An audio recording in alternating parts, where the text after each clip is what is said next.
So could you all stand? Brother Mooneyman.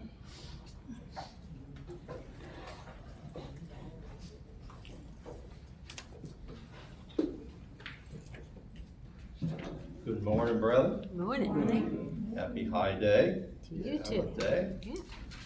Mike, before I get started here, ask for a prayer for my wife. She woke up last night and she could hardly breathe. Aww. And she had major headache. She has diabetes real bad. Mm. So if we could say a little prayer for her, I appreciate that. Here we are on the last day on Unleavened Bread, 2026. Today I would like to talk about some events that we have historically taught that occurred on this day for Israel and for us to learn from. These events we can read from our first one over in Genesis 19. We'll get right into it. Come with me to Genesis 19. Just real briefly here in the introduction, we will read and see the account of the fall of Sodom and Gomorrah and what Lot and his family said and they did. Genesis 19, 1 through 3. Now the two angels came to Sodom in the evening, and Lot was sitting in the gate of Sodom. When Lot saw them, he rose to meet them, and he bowed himself with his face toward the ground. Verse 2 and 3, and he says, "Hear now, my lords, please turn into your servant's house and spend the night and wash your feet. Then you might rise early and go on your way." And they said, "No, but we will spend the night in the open square." Verse 3, he insisted strongly, so they turned in to him and entered his house. Then he made them a feast and baked unleavened bread, and they ate. Well, we just read these three verses, but did we notice how Lot met them and how he acted here, brother? It says, the two angels came to Sodom in the evening, and Lot was standing in the gate of Sodom. Lot must have been an important man in Sodom to be at that city gate meeting people. Well, when Lot saw them, he rose to meet them. He bowed himself with his face toward the ground. He says, "Here now, my lords, turn into your servant's house and spend the night and wash your feet, and then you may rise early and go on your way." And again they said, "No, but we will spend the night in the open square." But when he insisted so strongly, they followed him and entered his house. Then he made them a feast, and he baked unleavened bread, and they ate. So we can see it was done during the days of unleavened bread here. The two angels ate unleavened bread with them and stayed the night. And then Genesis 19, verse 15 through 21, it tells us that when the morning dawned, the sun was coming up, and the two angels woke up, Lot and his wife and two daughters, and told them to get around and get out of the city. But they took their time. So the two angels took a hold of them and put them outside the city of Sodom and told them to flee immediately. Lot then proceeded to negotiate with the two angels here and asked to be able to go live in a smaller nearby city. Genesis 19, verse 23 through 25. The sun had risen upon the earth when Lot entered Zoar. Then the Lord rained brimstone and fire on Sodom and Gomorrah from the Lord out of the heavens. Verse 25. He overthrew those cities, all the plain, all the inhabitants of the cities, and what grew on the ground. So these scriptures imply that this particular event took place, the destruction of Sodom and Gomorrah took place on this last day of unleavened bread, brother. The second event was when Israel crossed the Red Sea after leaving Egypt. And it was recorded in Exodus 14 and happened also on the last day of unleavened bread also. According to the website biblicalcounterproof.com, they wrote this: the crossing of the Red Sea is associated with the last day of unleavened bread. This event signified as it marks the Israelites' final escape from Egypt's bondage. But according to Jewish tradition and history, the crossing occurred on Nisan the 21st, which is the last day of the Feast of Unleavened Bread. Following a 7-day period of eating unleavened bread, this event symbolized God's deliverance of his people, and they got to see the Egyptian army and their horses drown in the Red Sea.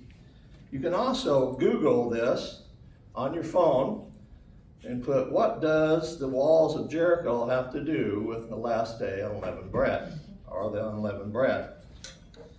So this gave us two very powerful events from Bible history and human history here that occurred on this last day of unleavened bread. The destruction of Sodom and Gomorrah and the exit out of Egypt. Now there is a third event that occurred on this day many thousands of years ago, brethren, that I would like to focus on this morning now. Because this third event has spiritual lessons for us today that can be included to help us get more out of this last day of unleavened bread. And it can help us look forward to the coming spiritual and physical year ahead of each one of us after sundown this evening. Of course, I'm referring to the fall of Jericho. If you like titles, my title for this sermon is The Spiritual Lessons of Unleavened Bread. That's my title, The Spiritual Lessons of Unleavened Bread. What spiritual lessons can we learn from this fall of Jericho, brethren, which happened on this day, 40 years after the Israelites crossed the Red Sea? First, we'll take a look and see what that city represented and how it was fortified and built. So when you think about building a stable and safe home, even here in Florida, you want to make sure that it's safe and able to withstand the water, the wind, and keep people out. But you know that it's going to cost a lot more money and take more time to build than a normal house would. You might even have to have an engineer come out and do a land survey or inspection of some kind to see what type of house is best to build on the land that you have chosen. Then they would determine if there was any stress or weak points at that planned structure and how to best solve them and build a safe house on a strong foundation. Matthew 7. Let's look at this and explain. It explains this as he spoke parables of building a house on the rock versus building a house on sand. Matthew 7, let's look at verse 24 through 27 here. Therefore, whoever hears these sayings of mine and does them, I will liken him to be a wise man who built his house on the rock. And the rain descended, and the floods came, and the wind blew and beat on that house. And it did not fall, for it was founded on the rock. Verse 26 and 27 now. But everyone hears these sayings of mine does not do them, they will be like a foolish man who built his house on the sands. And the rain descended, the floods came, and the wind blew and beat on that house, and it fell, and great was its history. Well, brethren, throughout history, we can see examples of structures still standing today that have endured the test of time, the elements, and the human use that it has. There's castles that still exist throughout various countries. In fact, in England, there is a fort in the Roman London area that dates back to 300 or 400 AD. This castle has a fortified wall too. It is still in fairly good shape to this very day.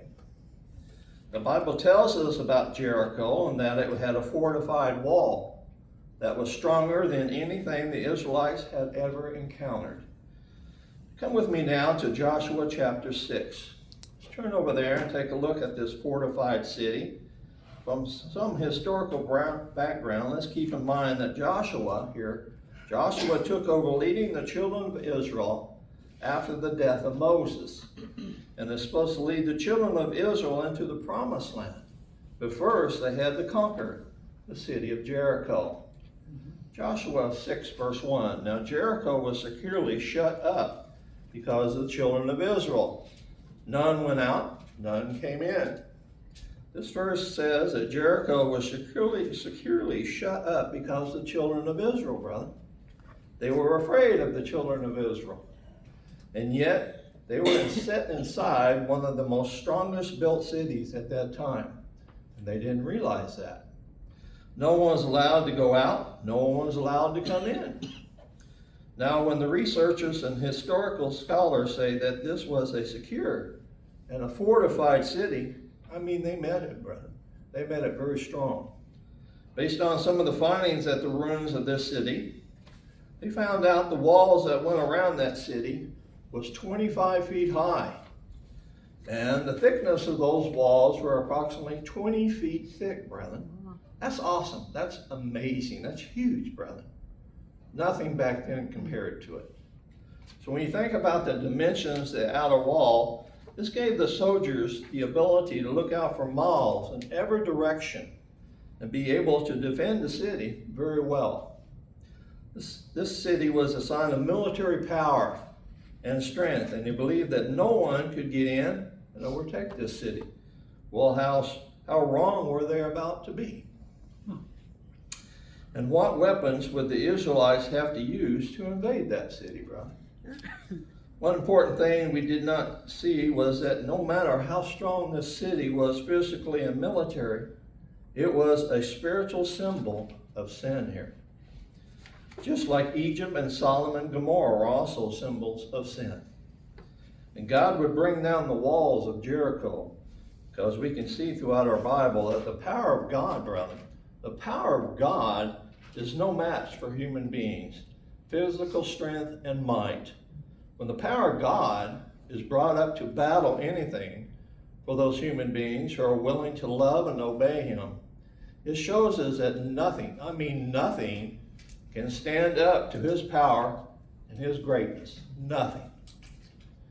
It also shows and proves to us that sin and God's way of life will not, and cannot peacefully coexist at the same time and place. They don't coexist at the same time and place. They simply cannot peacefully coexist, and they never will, brother. It will never happen. This is why we talk about searching in ourselves, finding sin, repenting, because we are covered in sins, brother. That is why this time of year is so important to us as called out ones. We've been called, we've been redeemed through the sacrifice of Jesus Christ. Because as Jesus Christ being the ultimate sacrifice and having God's Holy Spirit installed in us, we're able to understand and realize and accept that sacrifice.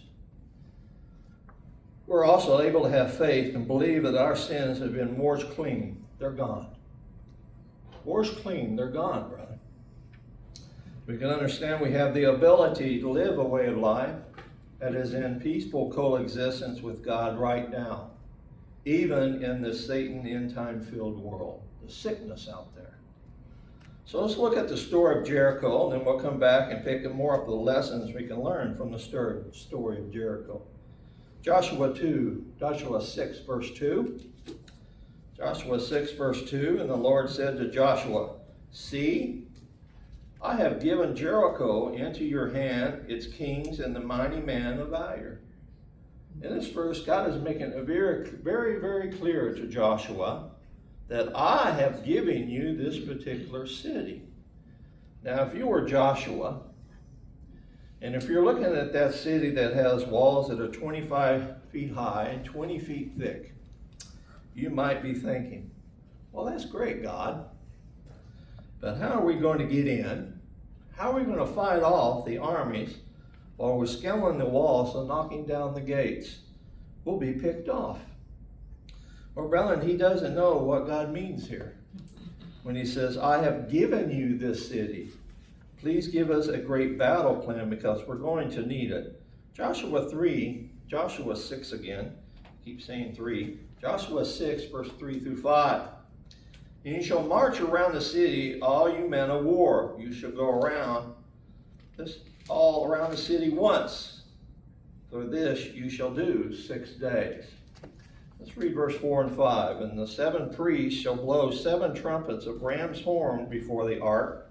But the 7th day you shall march around the city 7 times.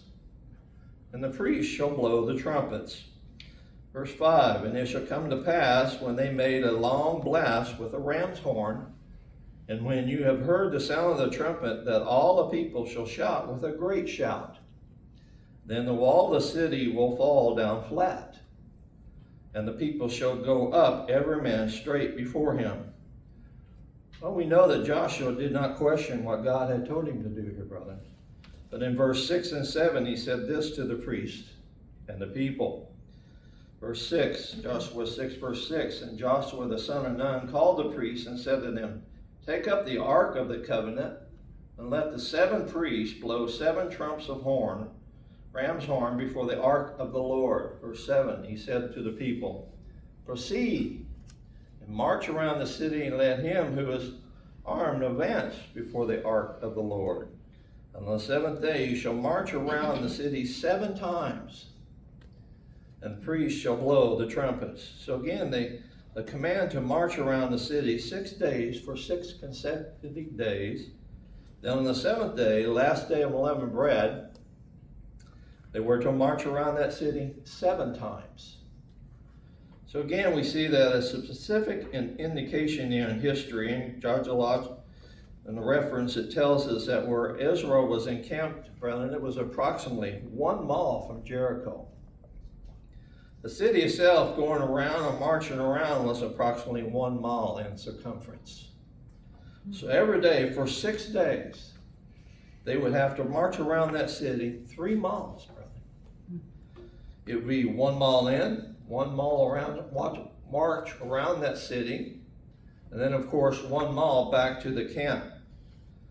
But brother, something very interesting here. They were not to make any noise, not to say anything until they would give one final shout at the 7th time around on the 7th day. As he said, the walls would come up, would come down. Verse 8 through 11, we can see that Israel goes ahead under Joshua's command. They carry it exactly out as God has given them to do. Joshua 6, verse 12 through 14. And Joshua rose early in the morning, and the priests took up the ark of the Lord. And the 7 priests, bearing 7 trumpets of the ram's horn before the ark of the Lord, went on continually and blew with the trumpets. And the armed man went before them. But the rear guard came after the ark of the Lord, while the priests continued blowing the trumpets. Well, in verse 12 through 14, it covers up to that 7th day, up to the last day of unleavened bread. But 15 to 17, we can see that the 7th day, the Israelites followed God's plan exactly. And the walls came down just as God said it would do. In verse 18 and 19, they were told what they could take to the treasury and what they had to leave there and burn. And in verse 20 and 21, it happened just the way that God instructed them to take over that city and what they were supposed to do next. Brother, there are many different spiritual principles that can draw from this particular story here. But today I want to talk about this one particular story this morning, because this physical event that took place approximately 4,000 years ago, this is a spiritual physical event that took place almost 40 years after they had come out of Egypt through the Red Sea and into the wandering of the wilderness for 40 years. So what are these spiritual lessons for us today, brother? What can we learn? How will this help us as we move forward from these days of unleavened bread? Let's look at some points that we can glean from this particular story about the walls of Jericho. Number 1, God sees us as what we can become, not what we are today, brother. And that's very important. God sees us as what we can become, not as what we are this day. God and Jesus Christ, brethren, are creators and visionaries. They do not look at that what is right now, but they rather see the potential in us in the future, brethren. When you look at this particular scripture here in chapter 6, verse 2, it tells us a little bit about the visionary thinking of God. Because he said to Joshua, see, I have given Jericho into your hands. Well, brethren, the walls had not come down yet. Those 25-foot high walls and 20-foot thick walls were still in place. But God could already see that his people could already take this city. God saw it. So as we exit today's unleavened bread for this year, we've been focused on the leavening that exists in our lives as a removal of sin and the removal of those things that still continue to exist. No matter how hard we scrub our homes and ourselves, we're not clean. The understanding is that we can get caught up in the sins of human flesh and life, but we forget to understand the eating and the putting in us the unleavened bread of sincerity and truth teaches us, brother. It teaches us that we can focus on the positive outcomes. No matter how much we've sinned, as long as we're willing to repent and overcome. God sees us in a visionary stance, just as he saw Joshua and the children of Israel. The victory over the fortified city of Jericho. If we can have a vision of that positive outcome and the positive outlook for our future, it helps us to focus on that and grow, brother. Grow. We know that our elder brother, Jesus Christ, sits at the right hand of God, right? Is that because it's the only place to sit on the throne of God? Absolutely not. He's sitting there making intercession for each one of us. He, like his Father, is a visionary. He wants to see each one of us when he sets foot on the Mount of Olives, brother. He wants to see you, every one of us. He wants us there, so like God sees the potential in us, brother. He wants you to be there. We need to look at the positive prophecies and the positive outcomes in our life and think deeply about the kingdom of God being there. This is why we've been taught to put sin out of our lives, because we need to take in the unleavened bread of sincerity and truth. Hebrews 11. Come with me, Mary. Come with me there. Hebrews 11. Let's read 8 through 10 here.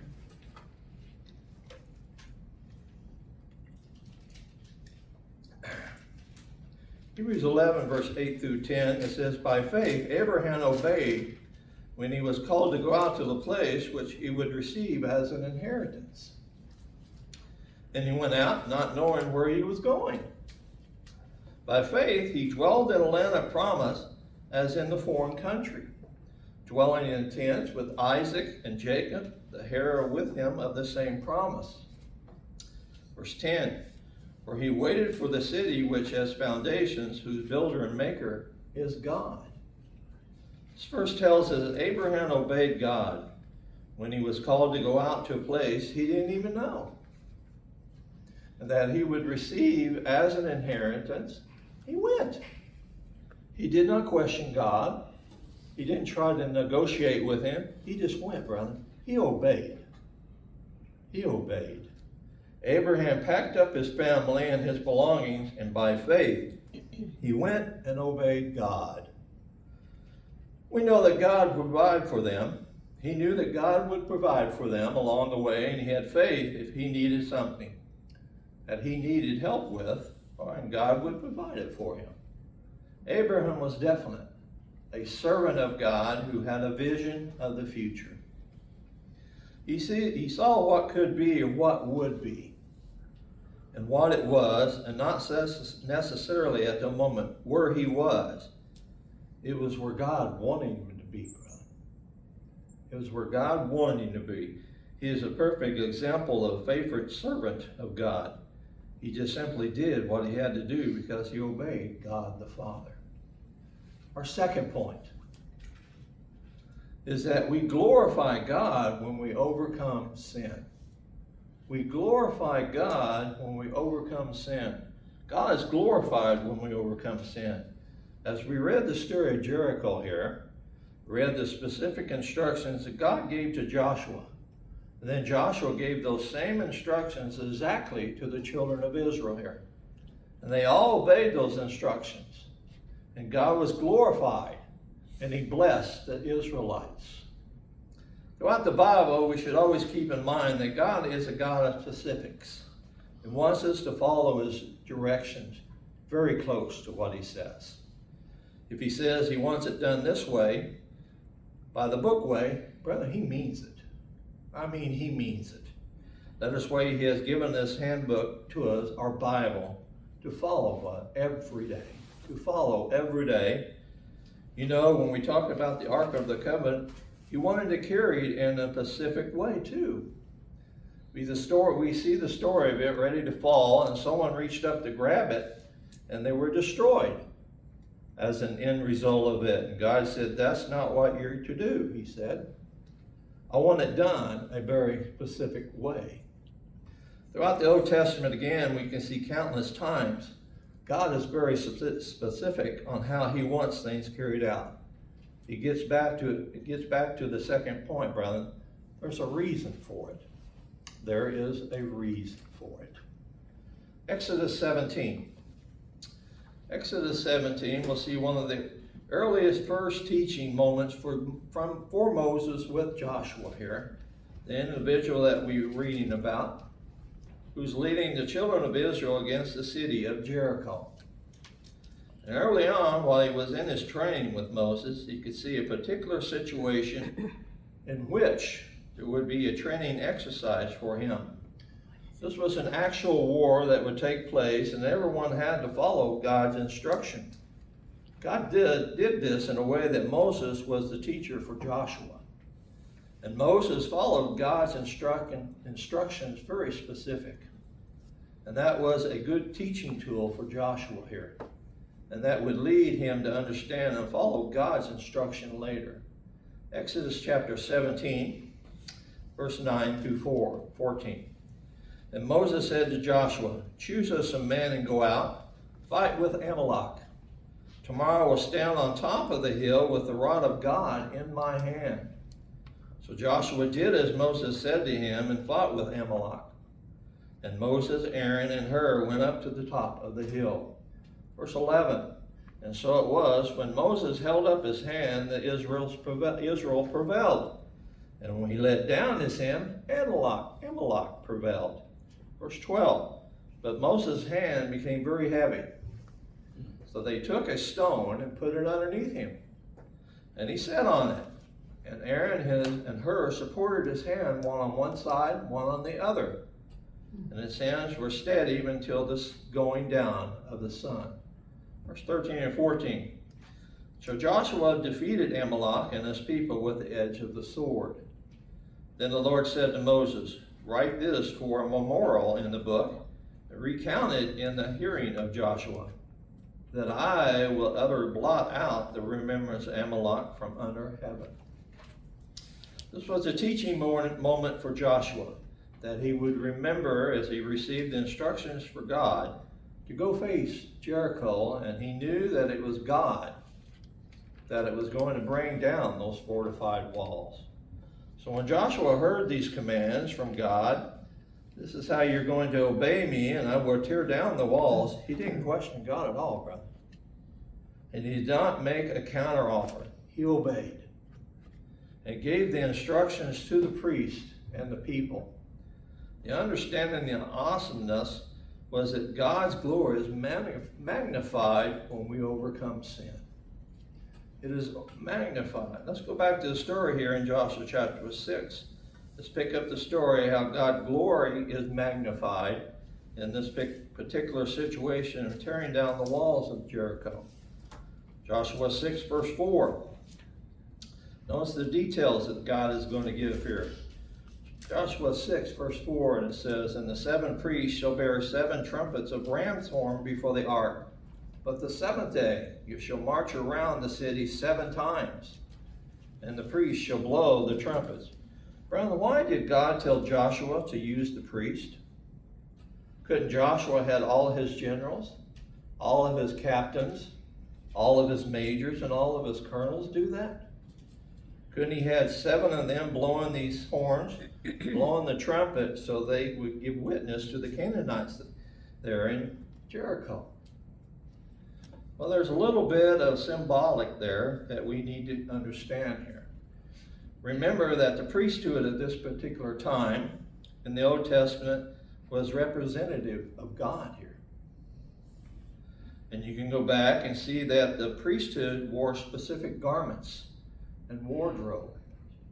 So when these inhabitants of Jericho could see the Ark of the Covenant being carried, and then they would see the horns or the trumpets being blown by these 7 priests, they knew that they were the 7 priests because they could tell them by the garments they wore. That's very interesting, brother. They could see the Israelites were sending priests out. Here are the guys that were representatives of the one true God. This was designed again to show them and to be a witness to Israel. That it is not by military might that these walls were going to be torn down, but it was going to be through the glory of God, brethren, and God's power and God's intervention that they would overcome. By having the priests go forward and not the soldiers, God was showing the people the battle would be won by His glory, His intervention, and not by military intervention. How does that affect us, brother? How does that affect us today? How is that in terms of an example or something we can take from us from this last day of unleavened bread? Psalms 40, verse 16 and 17. Psalms 40, let's read verse 16 and 17. Let all those who seek you rejoice and be glad in you. Let such as love your salvation say continually, the Lord be magnified.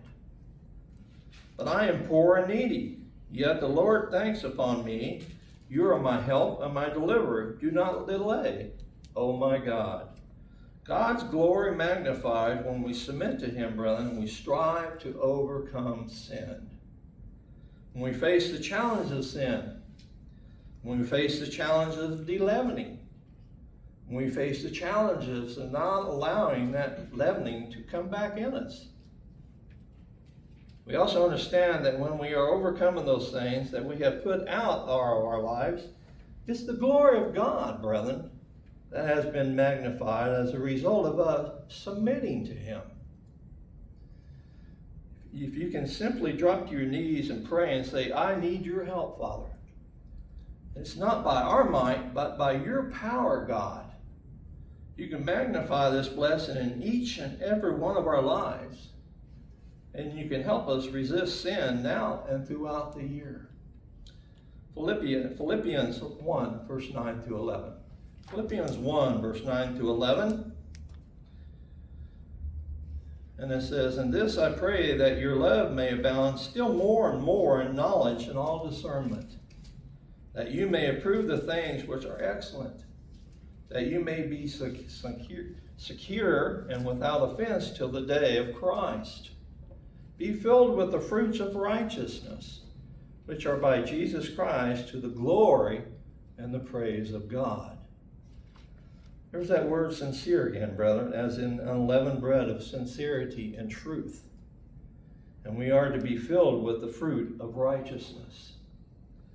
So when we understand and realize that we are to be in search of righteousness, the basic concept and the understanding is that we remove that leavening from our lives and search for righteousness. We cannot allow that leaven to creep back in and replace it with righteousness. We're in the search of righteousness as we get ready to complete the days unleavened for this days unleavened bread for this year, brother. The lesson is to understand and learn that as we do that, as Paul says, it can only be done by Jesus Christ living in each one of us. But the praise and the honor and the glory goes back to God. It goes back to God, brother. Because it is God that is magnified as an end result of our overcoming. We show the glory of God in our battle against the fleshly pulls of the sins in our daily lives, brother. We show the glory of God as we tear down the walls of our spiritual Jericho. We face those challenges and we face those battles, but not alone. We have our Creator God, our elder brother Jesus Christ, to help us along that way. And the end result is when those walls are torn down, glory goes back to God, brother. God was the one that granted them the victory. Number 3, our third point. is that our spiritual Jericho must be dealt with head on. Our spiritual Jericho must be dealt with head on. Joshua 6, verse 20. Joshua 6, verse 20. So the people shouted when the priest blew the trumpets, and it happened when the people heard the sound of the trumpet, and the people shouted with a great shout, that the wall fell down flat. Then the people went up into the city, every man straight before him, and took the city. You know, when you think about it for a moment here, it's sort of like the same situation, brethren, as when the children of Israel went through that Red Sea. God took them in a very unusual path. It would have been much easier to go to a particular way rather than going to the point of that Red Sea, brother. But again, there was a purpose. Now, what if possible that God had taken them around Jericho? He could have taken them away from Jericho, couldn't he? Well, yeah, he could have, brother. But to understand why he did it, why he had to do was two particular points here. Jericho was in the way of their path to the promised land. It was in their way to the promised land. Number two, it also representative of sin. It had been a city filled with sin, brother. It had been a city filled with sin, so the awareness and understanding is that this was a city that was steeped in sin, major sin. The enemy here was not Jericho. The enemy wasn't Jericho. The enemy was that it represented sins. Satan's way of life, not God's way. The enemy was sin that had to be destroyed. It had to be taken and it had to be destroyed. But the awareness here is what is so interesting about how God wanted Israel to deal with Jericho.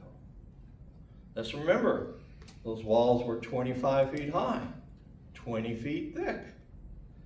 God's plan was again awareness that was a city that symbolic of sin had gone unchecked. The awareness here is that God's plan was for them to march around that city for 7 days. But then take a look at how they took that city when those walls came down. Here in verse 20 of Joshua chapter 6, it said the people shouted. This again, how God instructed them to do it. They obeyed. So the people shouted when the priest blew the trumpets, and it happened when the people heard the sound of the trumpet. And the people shouted with a great shout, then the wall fell down flat. Then the people went up the city, every man straight for him, and took that city. Now again, you have to think of this, paint a picture of this. Here they're marching around this particular city, and their eyes are focused on the city as they march. And as they marched around that city, the seventh time completely, and as they could see then, those walls came down. The King James, or the Old King James Version, uses the term straightway. And what that simply means is to converge to the center.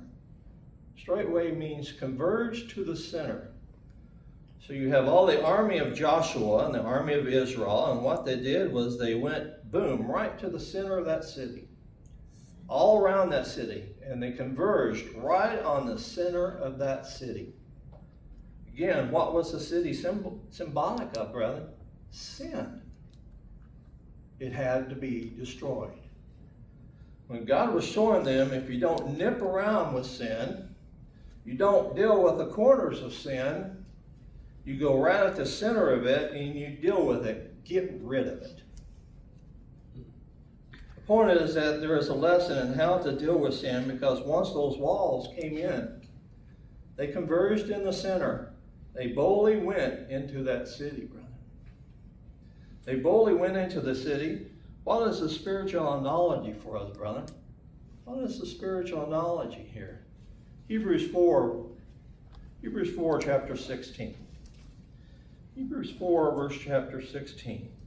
Let us therefore come boldly to the throne of grace, that we may obtain mercy and find grace to help in time of need. And these two previous verses here, verse 14 and 15, our high priest, Jesus Christ, is talking about someone that can sympathize with us. Because, brother, he was tempted in every way, but found sinless. Notice what he says here in verse 16. The word boldly is an interesting word, and is defined as free, a fearless confidence, a cheerful courage, a boldness and an assurance, a fearless and free confidence, cheerful courage. The lesson for us is very clear. Do we have that same boldness to deal with our spiritual Jericho, brother? God made it very clear that he wanted them to converge on the center of that symbol of sin, that stronghold of sin. It is very clear for us that every sin starts with a thought, brother. Sin starts with a thought. The thought then materializes into action. The action then is carried out, and the sin has been born as a result of that simple thought. They knew what they were doing when they built Jericho. They knew what they were doing when they made those 25 feet high walls and 20 feet thick. They were fortifying their sin. You see, brother, it's a foothold that becomes a stronghold and then becomes a castle. It's an idea that becomes a stronghold. And left unchecked, that stronghold can become a castle for us. There's a spiritual picture for us here, brother, that we must deal with sin head on. Head on. And just as they dealt with that Jericho head on, we cannot allow sin to gain a foothold in our lives at all. None whatsoever. We've been leavened before we came into the days of unleavened bread. We've seen those leavening ideas and thoughts come at us and then pushing them out. As at Passover, we invited Jesus Christ. Come and live in us the bread of truth, the bread of sincerity, the same unleavened bread that we have been eating every day for the last 7 days. Tonight, brethren, just because we can eat leavened bread at sometime this evening does not have to mean that we will be spiritually full of sin again. Ephesians 4. Ephesians 4, verse 26 and 27. Ephesians 4, verse 26 and 27 says, "Be angry and do not sin. Do not let the sun go down on your wrath, nor give place to the devil." This verse tells us to be angry. Do not sin. Don't let the sun go down on your wrath, nor give place to the devil. It can become our spiritual Jericho that we have to tear down, brother. And so as we exit these days of unleavened bread, we need to be reminded that any thought that comes to our mind is a foothold. Any thought that is one of those leavening variety that comes in our mind and gains a foothold become our spiritual Jericho if it goes unchecked. 1 Corinthians 10, verse 2 through 6 here. 2 Corinthians 10, 2 through 6. "But I beg you that when I am present, I may not bold with that confidence by which I intend to be bold against some, who think of us as if we walk according to the flesh." Verse 3, "For though we walk in the flesh, we do not war according to the flesh. For the weapons of our warfare are not carnal, but mighty in God for pulling down strongholds." Verse 5, "Casting down arguments and every high thing that exalts itself against the knowledge of God, bringing every thought in captivity to the obedience of Christ, and being ready to punish all disobedience when your obedience is fulfilled." Do we notice here in verse 4, Paul says, "For the weapons of our warfare are not carnal, but mighty in God." For what, brother? For pulling down strongholds. For pulling down the very things that happen as a result of bringing leavening thoughts into our mind. Again, the weapons of our warfare and the Spirit of God, the ability to have and the opportunity to have that right spirit.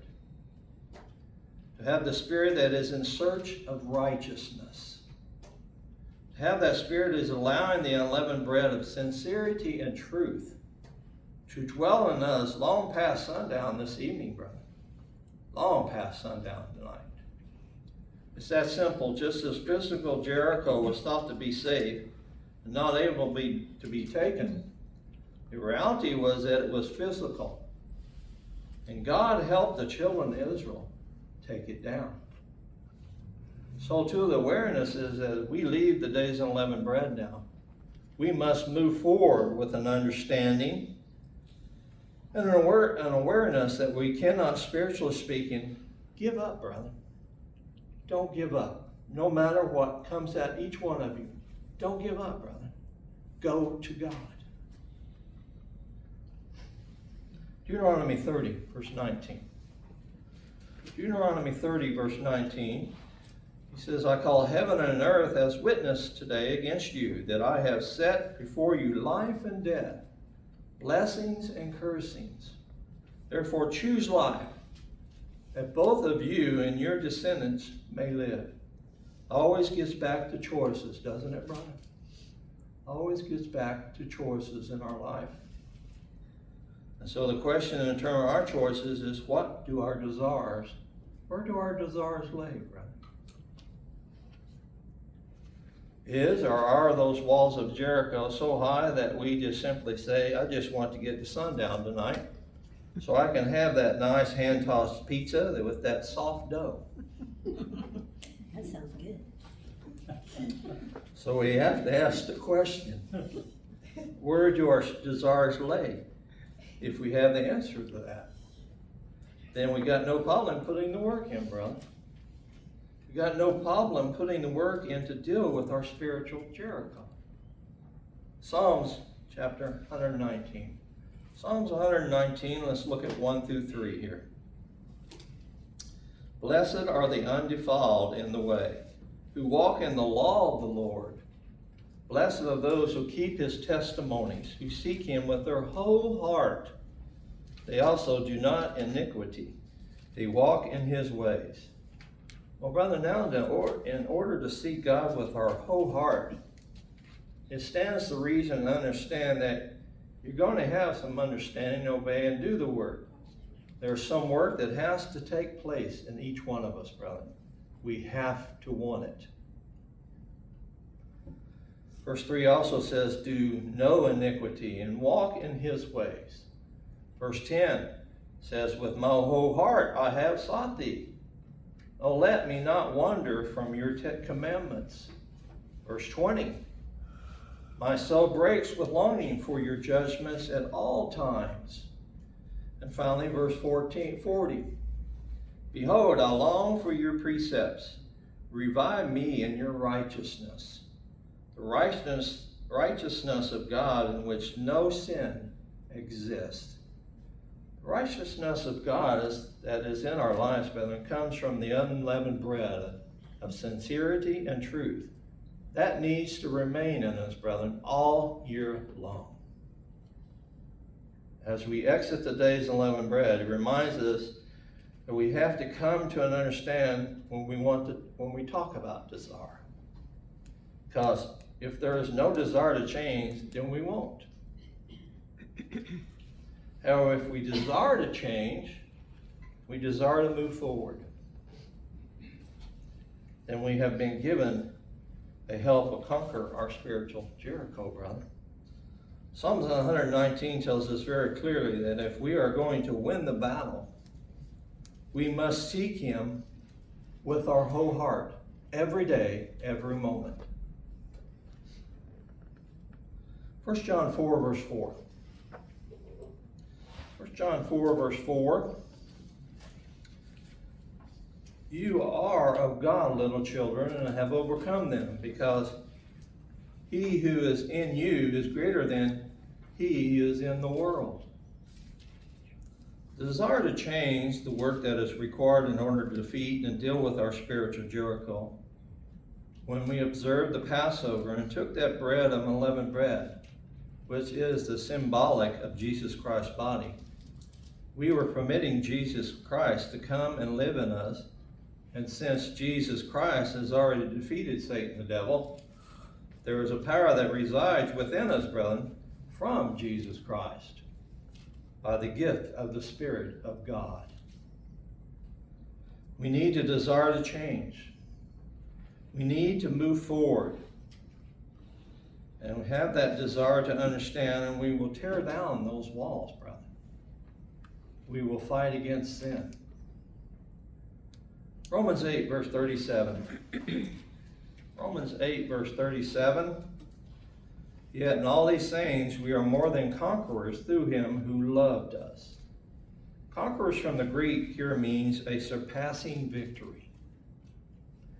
The surpassing is a word by definition that simply means exceeding, extraordinary, or high degree. We know that conquering sin is the ultimate goal of the kingdom of God, brother. And that is a greater victory than any of those physical battles combined. These days unleavened bread have gone so quickly.